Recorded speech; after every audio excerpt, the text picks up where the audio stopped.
Rasa, cipta dan karsa yang diberikan oleh Sang Maha Pencipta kepada manusia menjadikan manusia berbeda dengan makhluk hidup yang lainnya. Oh itu aja. Manusia lebih mudah beradaptasi dengan lingkungan sekitar tempat tinggalnya karena manusia akan terus berusaha memaksimalkan kemampuan nalarnya dalam bertahan hidup. Oh, sudah tua ini pohon ini ya Pak? Oh, tua sekali sudah tahu. Salah satunya dengan memanfaatkan apa yang telah diberikan alam secara Boleh nih. bijak. Pak, gimana caranya Pak? Saya pengen nebang ini pohon, tapi jangan sampai roboh. Karena saya mau masak ini batang pohon ini jadi makanan. Oh ya gampang. Ini kita bikin tangga orang saja. Tangga orang gimana caranya? Jadi begini, ayo. Perjalananku di wilayah Sulawesi Tengah kali ini bersama warga desa Kabonen akan mencoba mengolah salah satu bagian tanaman yang jarang untuk dikonsumsi, yaitu batang pohon dari tanaman pepaya. Bawa kuat ya. Aku penggawa. Ya, oke, bagasi apa nantangmu ya?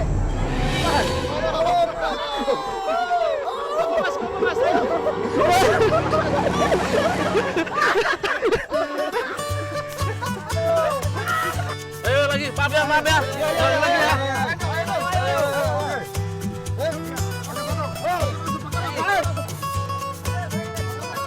Batang dari tanaman yang berasal dari daratan Meksiko ini dapat dijadikan bahan olahan karena terdapat kandungan karbohidrat serta zat pati di dalamnya. Sehingga tak heran bila pada masa lampau, batang pepaya juga sempat dimanfaatkan menjadi salah satu alternatif bahan pangan ketika musim paceklik. Untuk dijadikan bahan olahan makanan, biasanya merupakan batang dari pohon pepaya yang sudah berusia tua atau rusak karena hama. Karena pohon pepaya yang sudah tua atau rusak biasanya sudah tidak produktif lagi dalam memproduksi buah. Selain itu, batang pohon pepaya yang sudah tua biasanya kandungan zat pati pepayanya sudah cukup banyak. Bagi masyarakat di beberapa daerah di Indonesia, batang pepaya sudah dikenal sebagai salah satu bahan olahan makanan. Di wilayah Pulau Sumbawa dan Jawa Timur, batang pepaya juga dimanfaatkan sebagai bahan dasar untuk olahan jajanan dodol. Namun kali ini, aku bersama warga di sini akan mencoba mengolahnya menjadi bahan dasar jajanan tradisional, yaitu kue janda.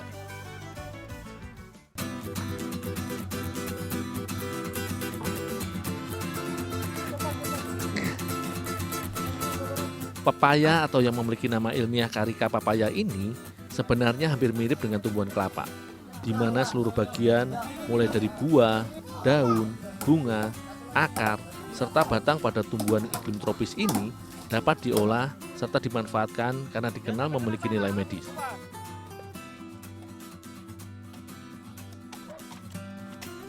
Berdasarkan penelitian, selain mengandung karbohidrat, serat serta protein, pepaya memiliki kandungan enzim papain dan beberapa senyawa alkaloid.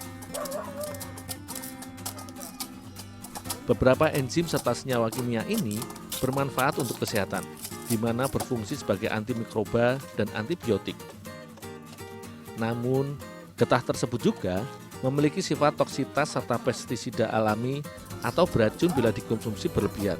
Selain itu, getah pepaya memiliki rasa yang cukup pahit.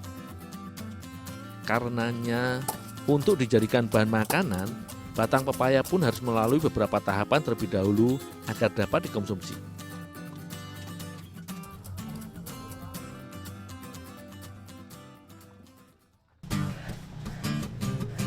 Bu, ini Bu batang pepayanya Bu.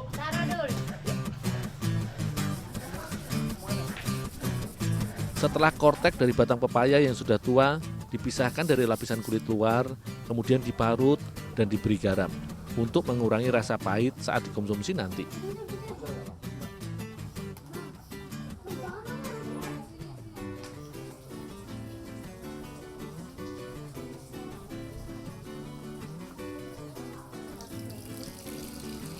Selanjutnya, batang pepaya yang sudah diparut hingga hancur dan lembut dicuci bersih serta diperas untuk menghilangkan sisa getah dan juga garam yang masih melekat.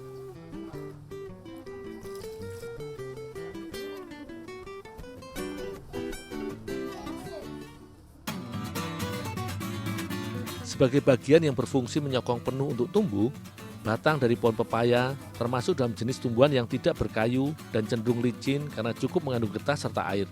Karenanya, kali ini aku bersama ibu-ibu di sini mencoba mengolahnya menjadi bahan dasar untuk olahan kue basah, yaitu kue janda. Proses pembuatan kue janda dari batang pepaya ini sebenarnya tidak jauh berbeda dengan resep kue janda asli masyarakat Kaili yang terbuat dari singkong. Di mana setelah singkong diparut dan diperas untuk dibuang air saripatinya, kemudian singkong dicampur dengan santan dan juga gula pasir sebagai perisanya. Hanya saja, pada resep kue janda dari batang pepaya menggunakan sedikit tambahan berupa tepung ketan, di mana fungsinya untuk mengikat dan memadatkan adonan. Karena batang pepaya memiliki kandungan air yang lebih banyak bila dibandingkan dengan singkong yang sebenarnya merupakan bahan utama olahan jajanan tradisional dari masyarakat Kaili. Tak lupa, agar lebih menarik, adonan pun diberi tambahan pewarna makanan.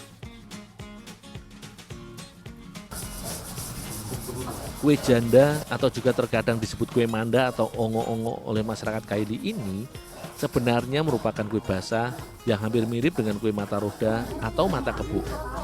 Kue janda biasa disajikan bersama dengan kelapa parut dengan isian buah pisang pada adonannya. Setelah semua bahan siap, sebelum adonan kue dimatangkan, tahapan selanjutnya adalah proses pencetakan. Hampir serupa dengan jajanan mata kebo atau mata roda. Adonan kue janda yang sudah kalis pun kemudian dipadatkan sebesar genggaman tangan dan diberi isian buah pisang raja. Hanya saja, kue janda memiliki ukuran yang lebih kecil bila dibandingkan dengan olahan kue basah yang berisi pisang ini.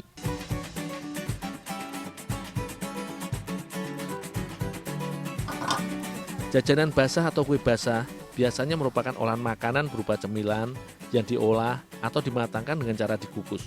Begitu pula dengan adonan kue janda ini. Adonan yang sudah dibentuk pun dimatangkan dengan teknik yang mengandalkan uap panas dari perebusan air. Proses pengukusan adonan kue janda ini cukuplah singkat, yaitu sekitar 30 menit. Pemanfaatan batang pepaya menjadi olahan makanan memang masih cukup jarang.